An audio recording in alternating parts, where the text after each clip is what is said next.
السلام علیکم۔ بعض کتابوں میں ایک واقعہ منقول ہے جس کا مفہوم بیان کیا جا رہا ہے کہ ایک آدمی مالدار تھا، اس کے دو بیٹے تھے۔ جب فوت ہو گیا تو دونوں بیٹوں نے باپ کی جائیداد آدھی آدھی تقسیم کر دی، لیکن دونوں بیٹوں کی لائن علیحدہ علیحدہ ہو گئی۔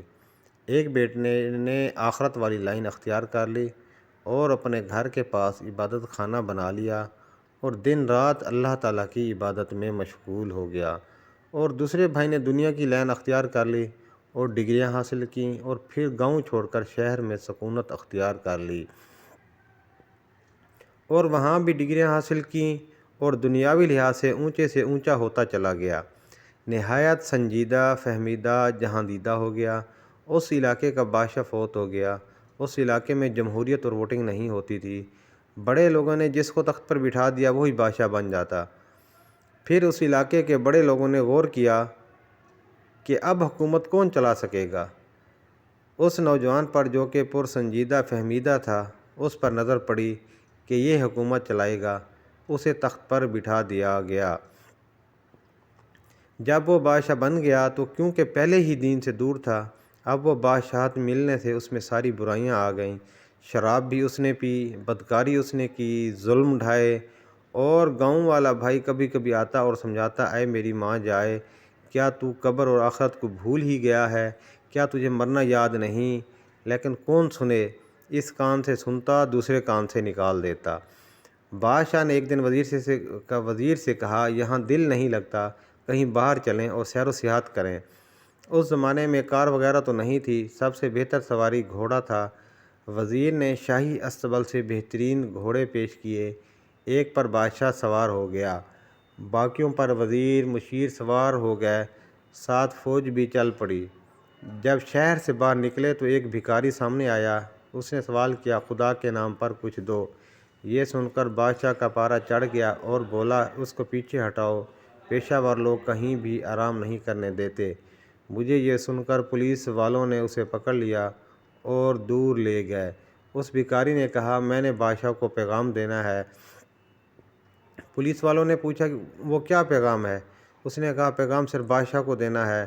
سپاہی نے بادشاہ کے سامنے سلوٹ مارا اور عرض کیا کہ اس بھکاری نے آپ کو پیغام دینا ہے۔ کہتا ہے، بادشاہ نے بلایا اور پوچھا، وہ کیا پیغام ہے؟ اس نے کہا، مجھے پہچانتے ہو کہ میں کون ہوں؟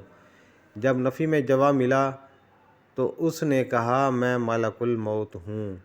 بادشاہ کے طوطے اڑ گئے اور منت سماجت کرنے لگا، مجھے آگے جانے دو۔ جواب ملا، نہیں اجازت۔ پھر اس نے کہا، مجھے پیچھے جانے دو۔ فرشتے نے کہا، نہیں اجازت۔ بادشاہ نے کہا، وزیر سے بات کر لینے دو۔ ملک الموت نے فرمایا، نہیں اجازت، اور اسے وہیں پر ختم کر دیا اور وہ گیا جہنم۔ یہ ہے بدکاری کا انجام۔ کچھ عرصہ بعد دوسرے بھائی کی باری آئی۔ اللہ تعالیٰ نے فرمایا، اے ملک الموت، وہ بندہ جو ناشکرا تھا، ہم نے اس کو ہر نعمت عطا کی، مال و دولت دیا، صحت و تندرستی بھی، اقتدار دیا، اور پھر بھی میری نعمتوں کا شکر ادا نہیں کیا، یا تو اپنی ناشکری کی وجہ سے جہنم میں گیا۔ اب اس کے بھائی کی باری ہے جو ہمارا شکر گزار ہے، اس کو سامنے لاؤ تاکہ ہم اسے انعام و اکرام سے نوازیں۔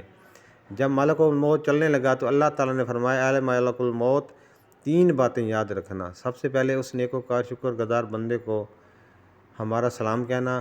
دوم، اس کو کہنا کہ اگر کوئی تمنا ہو تو بتاؤ، اس کی تمنا پوری کرنا۔ سوم، جب تک میرا بندہ اجازت نہ دے جان نہ نکالنا۔ پھر جب ملک الموت اس پرہیزگار نیک بندے کے ہاں آئے تو وہ عبادت میں مشغول تھا۔ ملک الموت نے سلام کیا۔ اس نے پوچھا، کون ہو؟ کہا، ملک الموت نے فرمایا، میں ملک الموت ہوں۔ یہ سن کر وہ شکر گزار بندہ خوش ہو گیا اور کہا، ہم تو عرصہ سے آپ کے انتظار میں ہیں کہ کب ملک الموت آئے اور میں اللہ کے دربار میں حاضر ہو جاؤں۔ ملک الموت نے فرمایا، جناب، پہلے 3 باتیں سن لیں۔